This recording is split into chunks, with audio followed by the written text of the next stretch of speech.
ஒருத்தி மகனாய் பிறந்து ஓரிரவில் ஒருத்தி மகனாய் ஒளித்து வளரா தரிக்கிலானாகி தான் தீங்கு நினைந்த கருத்தை பிழைப்பித்து கஞ்சன் வயத்தில் நெருப்பென்ன நின்ற நெடுமாலே உன்னை அரித்தித்து வந்தோம் பறை தருதியாகில் திருத்தக்க செல்வமும் சேவகமும் யாம் பாடி வருத்தமும் తీరిందు మగిజిందేలోరెంబావాయ్. శ్రీకృష్ణుడు గోపికలు చేసిన మంగళాశాసనానికి మురిసిపోయాడు. మీరు పరకోసమే వచ్చారా? ఇంకేమీ ప్రయోజనాన్ని ఆశించి రాలేదా అన్నాడు. స్వామి, శ్రీకృష్ణావతార రహస్యం మాకు తెలుసు. నిన్ను దర్శించి నీకు మంగళాశాసనం చేయడమే మా ప్రధాన ప్రయోజనం అంటున్నారు గోపికలు ఈ పాసురంలో.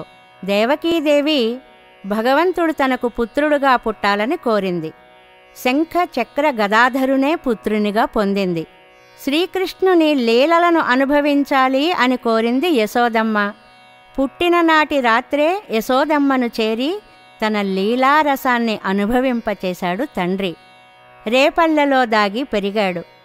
అతణ్ణి చూసి ఓర్వలేక చంపాలి అనే దుష్ట భావంతో ఉన్న కంసుని దౌష్ట్యాన్ని వ్యర్థం చేసి అతని కడుపులో నిప్పులా చేరి చంపాలని తలంచిన వానినే చంపిన ఆశ్రిత వాత్సల్యమూర్తి, నిన్నే కోరి మేం వచ్చామయ్యా.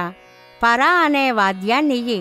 సాక్షాత్తు లక్ష్మీదేవి కూడా కోరే నీ ఐశ్వర్యం, నీ వీరచరితం, వీటిని కీర్తించి శ్రమను వీడి ఆనందిస్తాము అని గోపికలు శ్రీకృష్ణ పరమాత్మను ప్రార్థించారు ఈ పాసురంలో.